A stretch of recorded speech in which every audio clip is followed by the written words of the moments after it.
આપણે last time આપણે ગાઉસનો પ્રમેય આપણે જોયેલો. આજે આપણે ગાઉસના પ્રમેયની પ્રથમ ઉપયોગિતા આપણે જોઈશું. ગાઉસના પ્રમેયનું સ્ટેટમેન્ટ આવું હતું કે કોઈ પણ બંધ પૃષ્ઠ સાથે સંકળાયેલું વિદ્યુત ફ્લક્સ એટલે કે φE એ તે પૃષ્ઠ વડે ઘેરાતા કોઈ વિદ્યુત ભાર અને શૂન્ય અવકાશની પરમિટિવિટીના ગુણોત્તર જેટલું હોય છે. એનું મેથેમેટિકલ સ્ટેટમેન્ટ આવું છે કે સંકલન integration over close loop E dot ds is equal to q by epsilon naught. હવે આ ગાઉસના પ્રમેયથી આપણે વિદ્યુત ક્ષેત્ર શોધી શકીએ છીએ. આ વિદ્યુત ક્ષેત્ર શોધવા માટે આપણે સૌપ્રથમ એક ગાઉસિયન સપાટી દોરવી પડે, એટલે કે બંધ પૃષ્ઠ દોરવું પડે. અને આ જે બંધ પૃષ્ઠ જેને કહેવાય છે ગાઉસિયન સપાટી કે બંધ સમતલ, તેને કહેવાય છે ગાઉસિયન સપાટી. તો ભાઈ ગાઉસિયન સપાટીને આપણે આવી રીતે વ્યાખ્યાયિત કરી શકાય કે ગાઉસિયન સપાટી એટલે એવી સપાટી જેનાથી વિદ્યુતભાર ઘેરાતો હોય. વિદ્યુતભારથી ઘેરાતી કોઈપણ બંધ સપાટી જેના કોઈપણ બિંદુ પાસે વિદ્યુત ક્ષેત્ર સમાન હોવું જોઈએ. એટલે આપણા જે કેસની અંદર અહીંયા આગળ આપણે વાત કરીએ છીએ એવી જ સપાટી આપણે દોરવાની છે, અથવા તો એવી જ સપાટી આપણે ધ્યાનમાં લેવાની છે જ્યાં આગળ વિદ્યુત ક્ષેત્ર સીમિત છે, સિમેટ્રિકલ છે. એટલે બીજા અર્થમાં એવું કહેવાય કે ભાઈ વિદ્યુત ક્ષેત્ર એ સપાટીના દરેક પોઈન્ટ પાસે સમાન હોવું જોઈએ. તો એવી સપાટીને આપણે ગાઉસિયન સપાટી તરીકે લઈ શકાય છે. હવે આ ગાઉસિયન સપાટી અંદર આ પોઈન્ટ અગત્યનો છે કે વિદ્યુત ક્ષેત્ર એ સપાટી પાસે સમાન જ હોવું જોઈએ. એટલે આપણે ગાઉસનો પ્રમેય એવી સપાટી માટે જ એપ્લાય કરવાનો છે જ્યાં આગળ વિદ્યુત ક્ષેત્ર સિમેટ્રિકલ છે, સમાન છે એવી જગ્યાએ. તો એના માટે એક્ઝામ્પલ તમને સમજાવો કે ભાઈ કેવી ગાઉસિયન સપાટી આપણે દોરવાની છે. તે સમજો કે અહીંયા આગળ મારી જોડે એક બિંદુવત વિદ્યુતભાર Q છે. આ બિંદુવત વિદ્યુતભાર Q છે.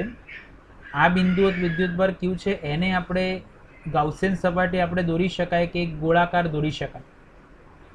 તો તમે જુઓ કે આના સેન્ટર ઉપર, આ ગોળાના કેન્દ્ર ઉપર બિંદુવત વિદ્યુતભાર Q રહેલો છે. તો કેન્દ્રથી આ અંતર પણ ત્રિજ્યા કહેવાય, R કહેવાય, આ પણ R કહેવાય, આ પણ R કહેવાય અને આ પણ R કહેવાય. એટલે આટલું અંતર OB પણ R છે, OA પણ R છે, OD પણ R છે અને OC પણ R છે. તો અહીંયાથી તમને ખબર હશે ભાઈ વિદ્યુત ક્ષેત્રનું સૂત્ર છે E is equal two KQ upon R².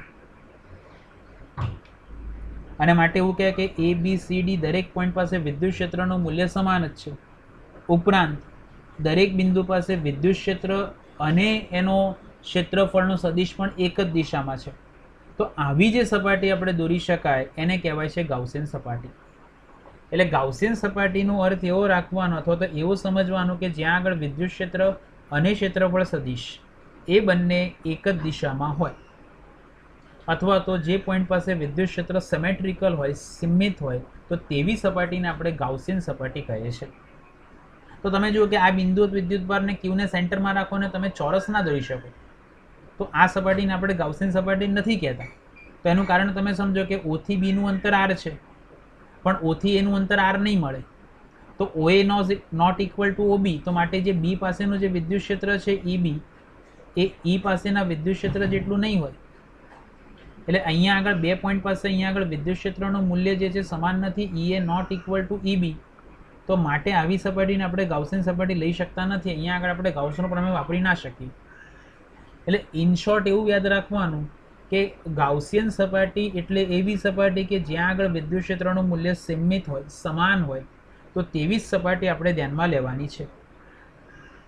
હવે જુઓ, આની પહેલો ઉપયોગ છે ગાઉસના પ્રમેયનો, અનંત લંબાઈના તારથી વિદ્યુત ક્ષેત્રની તીવ્રતાનું સૂત્ર મેળવવું.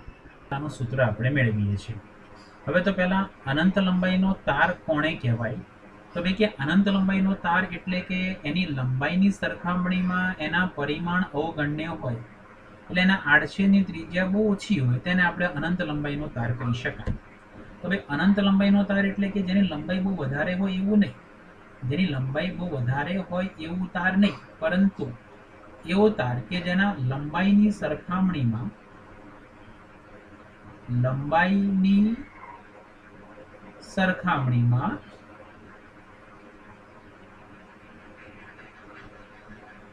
આડછેદની ત્રિજ્યા અવગણ્ય હોય.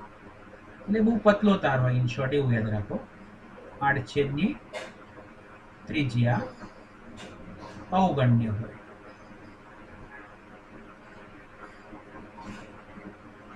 તેને આપણે અનંત લંબાઈનો તાર કહી શકાય.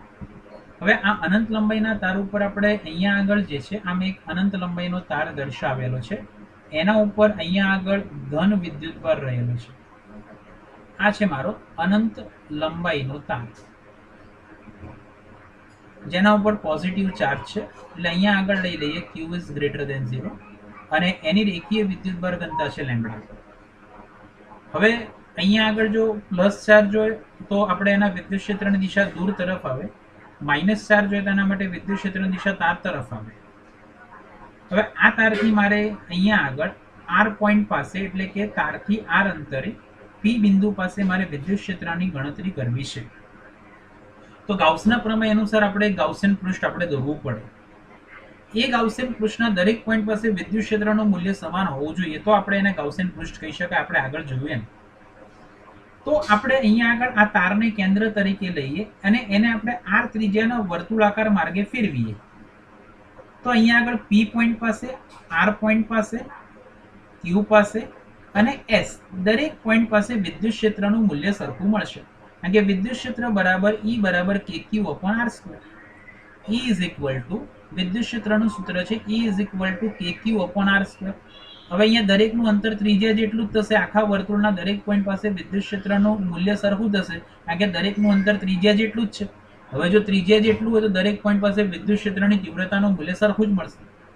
તો ભાઈ પી છે, આર છે, ક્યુ છે, એસ એ દરેક પોઈન્ટ પાસે વિદ્યુત ક્ષેત્રની તીવ્રતાનું મૂલ્ય સમાન છે. હવે આપણે વાત કરીએ આગળ વિદ્યુત ક્ષેત્રની દિશા કયા તરફની હશે. તો એના માટે હું એક જે છે ને બે નાના ખંડ વિચારું, રેખાખંડ ધ્યાનમાં લો. એક A2 અને એક A1. હવે A1 અને A2 ને કારણે P1 અને Q પાસે આપણે વિદ્યુત ક્ષેત્રની મેં તીવ્રતાના સદિશો દોરેલા છે. તો આનાથી દૂર તરફ, આનાથી દૂર તરફ. તો તમે જોઈ શકો છો કે આ બંનેના કારણે એના જે લંબ ઘટકો જે છે એકબીજાની અસર નાબૂદ કરે છે. આ બંને લંબ ઘટકો એટલે આ જે કહેવાય આ E ડેશ અને આ E ડબલ ડેશ, A1 અને A2 ને કારણે લંબ ઘટકો જે છે એ જે એકબીજાની અસર નાબૂદ કરે છે. તો માટે વિદ્યુત ક્ષેત્રનો એક સમાંતર ઘટક જ વધશે અને માટે એવું કહી શકાય કે વિદ્યુત ક્ષેત્રની દિશા એ તારથી દૂર તરફ હશે. ત્રિજ્યાવર્તી દિશામાં તારથી દૂર તરફ હશે. તો આપણે અહીંયા એવું લખી શકીએ, જો તાર ઉપર ધન વિદ્યુતભાર હોય, Q ઇઝ ગ્રેટર ધેન 0 હોય, એટલે આપણો પોઝિટિવ ચાર્જ હોય, ધન વિદ્યુતભાર હોય, તો E ની દિશા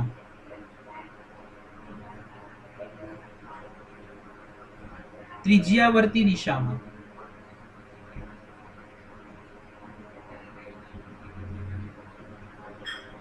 તારથી દૂર તરફ હશે.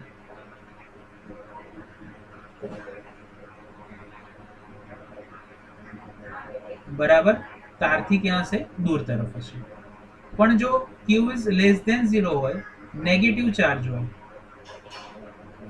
ઋણ વિદ્યુતભાર હોય, તો E ની દિશા ત્રિજ્યાવર્તી દિશામાં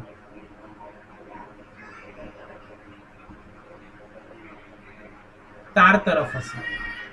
ત્રિજ્યાવર્તી દિશામાં તાર તરફ હશે એટલે તાર તરફ હશે. આટલો યાદ રાખવાનું છે, તાર તરફ હશે. બરાબર. એટલે જો E ની દિશા Q ઇઝ ગ્રેટર ધેન 0 હોય તો ત્રિજ્યાવર્તી દિશામાં તારથી દૂર તરફ, લેસ ધેન 0 હોય તો તાર તરફ હશે. તો આ બે કન્સેપ્ટ આપણે યાદ રાખવાના છે વિદ્યુત ક્ષેત્રની દિશાના. એટલે વિદ્યુત ક્ષેત્ર અનંત લંબાઈના તારને કારણે એનાથી ત્રિજ્યાવર્તી દિશામાં મળશે. હવે આપણે લઈએ છીએ ભાઈ કે ગાઉસિયન સપાટી આપણે દોરીએ. ભાઈ અનંત લંબાઈના તારથી આપણે ઘેરાતી ગાઉસિયન સપાટી. તો આપણે અનંત લંબાઈનો તાર છે તો એના વડે ઘેરાતી ગાઉસિયન સપાટી આપણે એક નળાકાર વિચારી શકીએ. તો અહીંયા આગળ મેં નળાકાર ધ્યાનમાં લીધેલો છે, L લંબાઈનો અને R ત્રિજ્યાનો એક મેં નળાકાર ધ્યાનમાં લીધો. અને આ જે નળાકાર છે એને કહેવાય છે આપણી ગાઉસિયન પૃષ્ઠ કે ગાઉસિયન સપાટી. તો આ જે કહેવાય કે આ સમગ્ર તારને ઘેરાતો એક મેં બંધ સમતલ દોર્યું અને એ મને મળ્યું નળાકાર. તો એ નળાકાર છે આપણે ગાઉસિયન પૃષ્ઠ. તો આપણે અહીંયા એક પોઈન્ટ લખી શકાય. તો ભાઈ કે તારથી આર અંતરે અથવા તો આર ત્રિજ્યાના અને એલ લંબાઈનો નળાકાર ધ્યાનમાં લેતા અને જે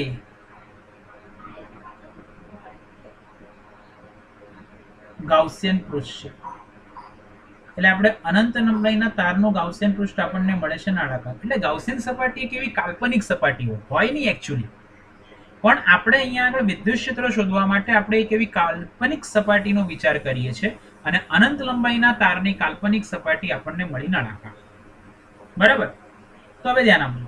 તો આના આખા નળાકારના અલગ અલગ પોઈન્ટ પાસે આપણે વિદ્યુત ક્ષેત્રની તીવ્રતાનું મૂલ્ય આપણે શોધીએ છીએ. ચલો, તો હવે એના માટે હું ગાઉસનો પ્રમેય લગાડું. તો મેં અહીંયા 3 સપાટી મેં ધ્યાનમાં લીધી. 3 અહીંયા આગળ સપાટી ધ્યાનમાં લો છે. ઉપરની સપાટી, આ નીચેની સપાટી અને આ એની વક્ર સપાટી. તો મેં અહીંયા આગળ પહેલા 1 નંબરની સપાટી પાસે હું ફ્લક્સ લખી નાખું, એટલે આ ઉપરની સપાટી માટે. ચલો, અહીંયા આગળ મેં ds જેટલો અહીંયા આગળ પૃષ્ઠખંડ મેં ધ્યાનમાં લીધો. તો અહીંયા આગળ એના ક્ષેત્રફળની દિશા પૃષ્ઠને લંબ તરફ એટલે ઉપર તરફ આવશે. આ ds ની દિશા થશે. આ વિદ્યુત ક્ષેત્રની દિશા આ તરફ આવશે. પોઝિટિવ ચાર્જ એટલે વિદ્યુત ક્ષેત્રની દિશા આ તરફ આપણને મળશે. તો ભાઈ આપણે 1 નંબર માટે આપણે એવું વિચારી શકાય કે ભાઈ વિદ્યુત ક્ષેત્ર 1 નંબરના સમતલ માટે વિદ્યુત ક્ષેત્ર 1 નંબરના સમતલ માટે આપણને વિદ્યુત ક્ષેત્ર જે છે E અને એનો ક્ષેત્રફળનો સદિશ એટલે કે ds એકબીજાને લંબ મળે છે. અને લંબ હોય ત્યારે આપણને ખબર છે કે θ = થશે 90. ચલો ભાઈ, θ = 90 થાય તો cos 90 ની કિંમત થશે 0. અને માટે આને કારણે ઉદ્ભવતું ફ્લક્સ φ1 = સંકલન s E ds cos 90 અને cos 90 બરાબર આવશે 0. એટલે આ નળાકારની ઉપરની સપાટી સાથે કોઈ પણ પ્રકારનું ફ્લક્સ સંકળાશે નહીં. બરાબર. ચલો, એવી રીતે લઈએ 2 નંબરની સપાટી એટલે કે નીચેની સપાટી. તો આના માટે ક્ષેત્રફળનો સદિશ સામે દોરેલો છે ds, પૃષ્ઠને લંબ હોય બહાર આવ દિશામાં. અહીંયા પોઝિટિવ ચાર્જ એટલે વિદ્યુત ક્ષેત્રની દિશા આ તરફ થશે. તો ફરી પાછો એંગલ બની જશે 90. તો આપણે ફરી પાછું લખી નાખીએ 2 માટે વિદ્યુત ક્ષેત્ર E અને ds બંને વચ્ચેનો એંગલ 90 છે ફરી પાછો. અને માટે એવું કહી શકાય કે આ સપાટી સાથે પણ સંકળાયેલું ફ્લક્સ φ2 = ફરી પાછું 0 મળશે. એટલે નળાકારના જે ઉપર અને નીચેના ભાગ સાથે આ ઉપરની સપાટી અને આ નીચેની સપાટી સાથે કોઈ પણ પ્રકારનું ફ્લક્સ સંકળાતું નથી, કારણ કે વિદ્યુત ક્ષેત્ર અને એનો ક્ષેત્રફળ બંને એકબીજાને લંબરૂપે છે. હવે આપણે આ વાત કરી છે આ સપાટીની. ચલો, તો આ સપાટી પાસે આપણે એક નાનો પૃષ્ઠખંડ હું ધ્યાનમાં લઉં છું. તો એના માટે આ પૃષ્ઠખંડની દિશા એ સપાટીને લંબ રૂપે, તો ds ની દિશા આ તરફ થઈ જશે. વિદ્યુત ક્ષેત્રની દિશા એ E આ તરફ છે. તો ભાઈ 3 નંબરની સપાટી માટે એટલે આ સપાટી માટે આપણે એક નાનો પૃષ્ઠખંડ ધ્યાનમાં લીધો. આ પૃષ્ઠખંડ માટે ds અને E એ બંને એક જ દિશામાં થશે. તો આપણે લખી નાખીએ કે 3 માટે E અને ds એ બંને સમાંતર થશે. અને જો સમાંતર થાય તો બંને વચ્ચેનો એંગલ બની જશે 0. અને માટે એની સાથે સંકળાયેલું ફ્લક્સ φ3 = સંકલન E ds cos 0 અને cos 0 ની કિંમત આવશે 1.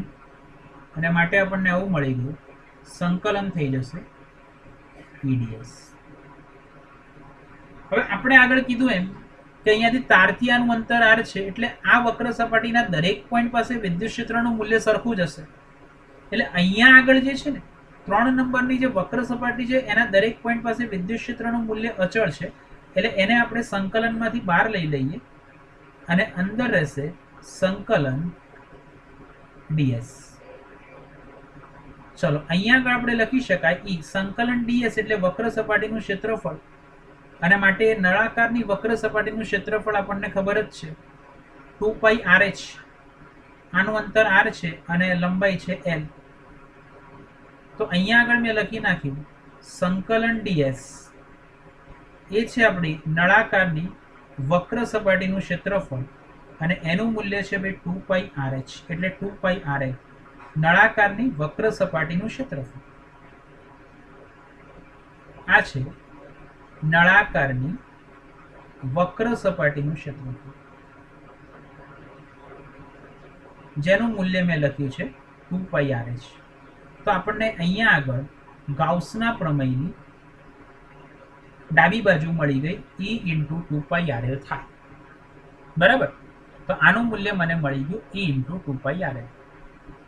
હવે ધ્યાન આપજો, હવે આપણે અહીંયા આગળ ગાઉસના પ્રમેયની જમણી બાજુ, તો આપણને ખબર છે અહીંયા આગળ વિદ્યુત ભાર છે એક રેખા ઉપર છે, એટલે રેખીય વિતરણ છે. ચલો રેખીય વિતરણ હોય તો આપણે મેં આગળ કીધું એમ અહીંયા આગળ મારે ઉપયોગ કરવી પડે રેખીય વિદ્યુત ભાર ઘનતા. રેખીય વિદ્યુત ભાર ઘનતાની વ્યાખ્યા છે lambda is equal two Q/L, અને માટે Q is equal to lambda into L. Q is equal two આવી જશે lambda into L. Q is equal two આપણને મળી જશે લેમ્બડા ઇન્ટુ L. આને આપણે કહી દઈએ ઇક્વેશન નંબર 4. તો હવે ગાઉસના પ્રમેયને આપણને બંને સાઈડ મળી ગઈ ઇક્વેશન 3 અને 4 પરથી. હવે આપણે અહીંયા આગળ ગાઉસના પ્રમેયનું સ્ટેટમેન્ટ આપણે લખી શકાય phi E is equal two સંકલન E dot ds is equal two Q/ε0. હવે તમને આ જે બાજુ મળી છે E × 2πRl, તો અહીંયા આપણે આ ડાબી બાજુની કિંમત મૂકી દઈએ. આની આપણે કિંમત મૂકીએ E × 2πRl. આ બાજુ Q ની કિંમત મૂકી દઈએ લેમ્બડા ઇન્ટુ L, અને છેદમાં આવશે ε0. અહીંયાથી આપણી જોડે તમે જોઈ શકો બંને બાજુથી આ L અને L બંને સાઈડથી કટ થઈ જશે. તો માટે આપણને વિદ્યુત ક્ષેત્રની તીવ્રતાનું સૂત્ર આવું મળી ગયું E is equal to lambda upon 2πε0 અને L. આને હજુ આપણે વ્યવસ્થિત થોડાક ફોર્મમાં લખી શકાય તો ભાઈ કે E is equal to lambda upon 2πε0 અને 1/r. તો ભાઈ અનંત લંબાઈના તારથી ઉદ્ભવતા વિદ્યુત ક્ષેત્રનું સૂત્ર છે. અહીંયા આગળ આપણે એને સદિશ સ્વરૂપે બી લખી શકીએ. જો પોઝિટિવ ચાર્જ હોય તો વિદ્યુત ક્ષેત્રની દિશા તારથી દૂર તરફ, અને જો નેગેટિવ ચાર્જ હોય તો તાર તરફ આવશે, એટલે ત્રિજ્યાવર્તી દિશામાં જ થશે, એટલે 2πε0 1/r, અને અહીંયા હું લખી નાખું r કેરેટ. તો આ જે સૂત્ર જે છે અનંત લંબાઈના તારથી ઉદ્ભવતું વિદ્યુત ક્ષેત્રની તીવ્રતાનું સૂત્ર છે, જ્યાં આગળ r કેરેટ એ ત્રિજ્યાવર્તી દિશામાં એકમ સદિશ છે. ત્રિજ્યાવર્તી દિશામાં એકમ સદિશ છે. એટલે જો પોઝિટિવ ચાર્જ હોય તો વિદ્યુત ક્ષેત્રની દિશા દૂર તરફ થશે તારથી, અને નેગેટિવ ચાર્જ હોય તો તાર તરફ થશે. તો આ અનંત લંબાઈના તારથી ઉદ્ભવતા વિદ્યુત ક્ષેત્રની તીવ્રતાનું સૂત્ર છે. બરાબર, તો આને આવી રીતે આપણે ગાઉસના પ્રમેયથી આપણે આ અનંત લંબાઈના તારથી વિદ્યુત ક્ષેત્રની તીવ્રતાનું મૂલ્ય આવી રીતે શોધી શકાય છે. તો E ઇઝ ઇક્વલ સૂત્ર આપણને મળી ગયું લેમ્બડા અપોન 2πε0 અને 1/r. આને થોડુંક હજુ આપણે સાદુરૂપ આપવું હોય તો આપી શકાય. હજુ બીજા ફોર્મમાં લખી શકે કે K નું મૂલ્ય છે 1/4πε0, એટલે એને હું 2 વડે ગુણી દઉં ઉપર અને નીચે 2 વડે ભાગી દઉં, તો 2 લેમ્બડા અને અહીંયા થઈ જશે 4 પાઈ એપ્સાઇલોન નોટ અને આર અને ઇન્ટુ આવશે આર કેરેટ. ચલો આપણને ખબર છે ભાઈ 1/4 પાઈ એપ્સાઇલોન એટલે કે લખી શકાય, એટલે 2k લેમડા અને અપોન થઈ જશે આર અને ઇન્ટુ થશે આર કેરેટ. તો જ્યાં મેં લખી નાખી ભાઈ 1/4 pi epsilon naught is equal to મેં લખી નાખ્યા કે. તો આ પણ જે કહેવાય અનંત લંબાઈના તારથી ઉદ્ભવતા વિદ્યુત ક્ષેત્રની તીવ્રતાનું એક બીજું સ્વરૂપ છે. તો ભાઈ કે 2k લેમડા અપોન આર. તો આવી રીતે વિદ્યુત ક્ષેત્રની તીવ્રતાનું સૂત્ર લખી શકાય. તો અનંત લંબાઈના તારથી વિદ્યુત ક્ષેત્રની તીવ્રતાનું મૂલ્ય એ અંતરના વ્યસ્ત પ્રમાણમાં બદલાય છે. તો lambda upon 2 pi epsilon 0 1 upon r એટલે 2k લેમડા અપોન આર. આના માટે આપણે વિદ્યુત ક્ષેત્ર અને અંતરનો આપણે ગ્રાફ આપણે આવી રીતે દોરી શકાય કે ભાઈ કે વિદ્યુત ક્ષેત્ર અને અંતરનો ગ્રાફને આપણે આવી રીતે સમજી શકાય કે ભાઈ એનું અંતરની સાથે વિદ્યુત ક્ષેત્ર કેવી રીતે બદલાય છે. તો અહીંયાથી આ જે છે વાય અક્ષ છે અને અહીંયાથી આપણે લઈએ છીએ આ એક્સ અક્ષ. તો અહીંયા આગળ જે કહેવાય આ છે આપણે અહીંયા આગળ એનું અંતરની સાથે એનું વિદ્યુત ક્ષેત્ર એ 1/r ના પ્રમાણે બદલાય છે. તો આ જે કહેવાય એક્સ અક્ષ અને અહીંયા આપણે લઈએ છીએ વાય અક્ષ. તો એનું જે આ બાજુ છે આર છે અને અહીંયા આગળ લઈ લઉં અહીંયા વિદ્યુત ક્ષેત્ર. તો એનું અંતરની સાથે વિદ્યુત ક્ષેત્ર આવી રીતે ઘટે છે. અંતર વધવાની સાથે વિદ્યુત ક્ષેત્ર ક્રમશઃ છે જે ઘટે છે. એટલે એનો આકાર મળે છે અતિવલય આકાર, મળે લંબા અતિવલય મળે છે. એટલે ઈ વિરુદ્ધ આર નો આકાર અથવા તો ઈ સદિશ વિરુદ્ધ આર એનું મૂલ્ય 1/r પ્રમાણે એટલે કે આલેખ એનો આવો મળશે, લંબા અતિવલય મળશે, અતિવલય મળશે. તો અનંત લંબાઈના તારથી ઉદ્ભવતા વિદ્યુત ક્ષેત્રનું સૂત્ર છે.